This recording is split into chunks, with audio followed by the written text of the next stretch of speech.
गंगापूर तालुक्यातील नंद्राबाद या ठिकाणी नंद्राबाद जवळील लौकी पुलावर ट्रॅक्टर पलटी होऊन चालक ट्रॅक्टर खाली दबल्यामुळे तो गंभीर जखमी झाला होता आणि हा ट्रॅक्टर चालक 3 दिवस मृत्यूशी झुंज देत होता आणि अखेर तिसऱ्या दिवशी त्याचा मृत्यू झालाय। नंद्राबाद येथील मुख्तार शबीर पठाण हे शेतीकाम उरकून दुपारच्या सुमारास घरी जात असताना नंद्राबाद जवळील पुलावर अचानक त्यांच्या ट्रॅक्टरचा एक साइडचा ब्रेक जाम होतात ट्रॅक्टर पुलाच्या खाली वड्यात पलटी झाला। या भीषण अपघातात ट्रॅक्टर चालक ट्रॅक्टरच्या खाली दबला गेला होता।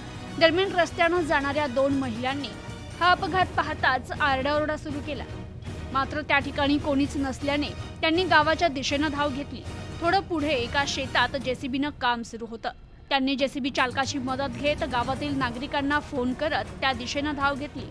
तब्बल 10 ते 15 मिनिटं ट्रॅक्टर चालक त्या ट्रॅक्टर खालीच दबल्यामुळे बेशुद्ध अवस्थेत छत्रपती संभाजीनगर येथे एका खासगी रुग्णालयात त्याला दाखल करण्यात आलं। मात्र डॉक्टरांनी तपासून दुसऱ्या रुग्णालयात हलवण्याचा सल्ला दिला आणि पुढे 3 दिवस त्या व्यक्तीनं मृत्यूशी झुंज देत तिसऱ्या दिवशी मुख्तार पठाण यांचा मृत्यू झाल्याने हळहळ व्यक्त होतीये।